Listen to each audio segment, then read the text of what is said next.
안녕하세요, 발산동 고게입니다. 오늘은 한국이 일본에게 전쟁에서 절대 지지 않는 이유에 대해서 파헤쳐보도록 하겠습니다. 콕콕콕! 여러분, 만약에 한국과 일본이 전쟁을 한다면 누가 이길까요? 전쟁을 하려면 우선 전제 조건이 필요한데 유엔이 개입하지 않아야 되고 미국이 이제 허락을 해줘야 돼요. 그래서 한국과 일본은 전쟁을 할 수 없다라고 보면 되는데, 일본 이놈의 새끼들이 독도가 지네 땅이라고 울면서 자위대를 보낸다 그러죠. 자, 자위대를 보내게 되면 어떻게 되냐? 한국과 전쟁을 할 수도 있는 거예요. 자, 그래서 한국 군사력과 일본 군사력을 한번 비교해 보도록 하죠. 자, 한국은 군사력이 세계 7위에요. 일본은 세계 6위죠. 그리고 한국 국방비 예산은 47조, 일본은 55조 정도로 쓰고 있어요. 자, 거의 비슷비슷하죠. 자, 군대는 한국군이 한 60만 군, 그리고 일본은 자위대가 한 20만 정도가 있어요. 자, 여기서 일본은 왜 군대가 아니고 자위대냐? 이놈의 새끼들이 세계대전 때 미군의 진주만을 습격해요. 자, 그래서 미군이 열받아가지고 히로시마에 원자폭탄 2대를 빵빵 터뜨렸죠. 일본 바로 항복, 그리고 전범국가로 돼가지고 군대를 가질 수가 없었어요. 야, 근데 또 일본이 또 어떤 머리를 썼냐? 6.25 전쟁 때 미군이 이제 6.25에 참전하게 되니까 자국을 보호해야 된다는 명목하에 일본이 자위대를 만들어요.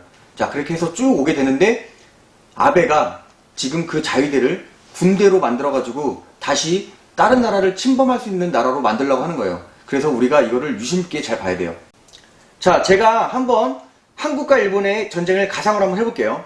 자, 여러분도 한번 상상해보세요. 자, 공군은 예전에 우리나라가 일본에게 잽이 안 됐어요. 왜냐면은 전투기 숫자도 부족하고 성능도 딸렸죠. 근데 지금은 이제 한번 해볼만 해요. 전투기 숫자도 비슷하고 성능도 어느 정도 따라왔어요. 자, 일본이 한 방 쏘면은 우리나라도 한 방 쏠 수 있는 정도 돼요. 그러니까 공군은 한 5대5로 비슷한 정도 보면 될 것 같고, 해군은 사실 우리가 조금 약간 열세긴 하죠. 일본은 섬나라여서 해군이 좀 강한 데다가 2차 세계대전 때 벌써 가장 큰 항공모를 갖고 있어요. 우리나라는 아직 항공모함이 없죠. 지금도 미국 다음으로 해군력이 세니까 뭐 우리나라가 뭐 해군은 그래 인정, 우리가 졌다고 보면 될 것 같아요. 그런데 우리나라에는 최강 육군이 있죠. 자, 육군은 한국과 일본이 아예 게임이 안 돼요. 왜 그러냐? 한국은 세계력 4위예요, 육군이. 그리고 전쟁 중이기 때문에 이런 전투력이라든지 이런 전투 기술이 조금 뛰어나죠. 근데 일본은 육군 자체가 그냥 방위 개념의 육군이에요. 그래서 한국과 일본이 육군으로 맞붙는다면 그냥 어른과 아이의 싸움? 뭐 요 정도? 그래서 아예 게임이 성립이 안 된다.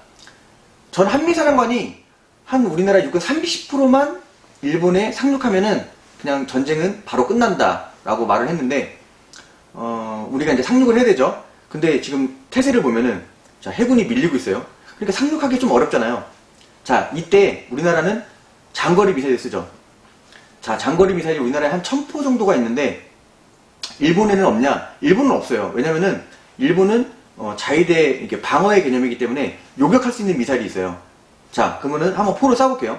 막 1000개를 막 쏴. 중요 시설물에. 근데 일본은 그거 막 1000개를 다 막아. 요격하면서. 다 못 막아요.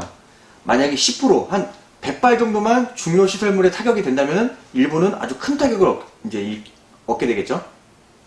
그 틈을 타서 우리나라의 이제 해병대가 상륙작전을 합니다. 자, 해병대가 어떤 부대냐? 여러분, 인천 상륙작전 아시죠? 거기에 상륙작전한 부대가 미군 해병대예요. 자, 해병대가 상륙작전에 아주 특화된 부대예요. 이 해병대는 바다와 이 땅에서 임무를 하는 부대인데, 이 해병대가 일본에 상륙을 하게 된다면 그 일대는 초토화가 될 거고, 그리고 한국의 육군이 그쪽으로 이제 들어갈 수 있는 거점이 마련되는 거죠. 자, 여기까지만 봐도 전쟁이 비슷비슷하죠? 그러면은 우리가 일본을 확 이길 수 있는 방법이 없을까라고 봤더니 우리에게는 최강 특수부대가 있죠.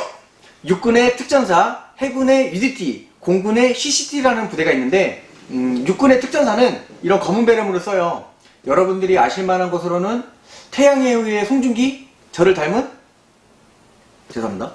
어쨌든 그 부대가 있고, 예전에 공수부대라고 알고 계셔가지고 낙하산 타고 적 후방에 침투해서 가장 중요한 시설물에 파괴하고 또 교란하는 그런 부대예요. 한 팀이 13명으로 되어 있는데 이 특수전이 너무 잘 돼 있어서 일본에서는 아주 막을 방법이 없는 거죠. 근데 만약에 한 10개 팀만 일본에 침투했다 그러면은 일본에서는 항복을 할 수도 있어요. 그 정도로 특전사는 강력하죠. 자, 그리고 아까 해군이 많이 밀린다고 그랬잖아요. 그런데 해군의 특수부대인 UDT가 만약에 개입을 하게 된다면 말이 달라지죠. UDT는 여러분들이 아실만한 것으로는 아덴만 작전에 투입됐던 부대가 UDT인데 그냥 그 바다의 귀신이에요. 적 해군기지나 아니면 군함 같은 데 몰래 들어가서 수중 폭발을 하고 막 나오는 팀인데, 이 팀들이 만약에 개입을 하게 되면 아까 해군력에서 딸렸던 것들을 다 만회할 수 있고 역전할 수도 있는 아주 비밀병기죠. 그리고 공군에는 CCT가 있는데 이 CCT는 어떤 부대냐? 매팩 부대예요. 전쟁이 일어나면 가장 먼저 들어가서 그 지역의 정보와 그리고 공군이 침투할 수 있는 그런 모든 것들을 정보를 전달해주는 부대인데, 뭐 공군만 주냐, 뭐 특전사, UDT, 뭐 전 군에게 이런 정보를 줘요. 아까 공군이 비슷하다 그랬잖아요. 근데 일본에 이 CCT가 들어가서 매팩을 키고 싸운다 그러면은 우리나라 공군이 이길 수도 있는 그러한 부대가 되는 것 같기도 하죠.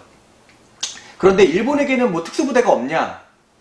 있어요. 있는데 일본은 방위 개념의 그 자위대의 특수부대라서 그냥 한 대테러 부대 정도, 그리고 또 보여주기식 정도의 이런 특수부대가 있는데, 우리나라에는 특전사에 가장 뭐 좀 뛰어난 사람들만 추려서 만든 707이라는 부대가 있어요.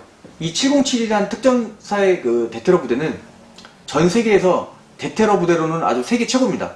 이 부대가 만약에 일본에 들어가잖아요. 그러면 뭐 아베 총리 아니면 뭐 국방장관 그냥 다 죽이고 몰래 나올 수 있는 아주 뛰어난 부대예요.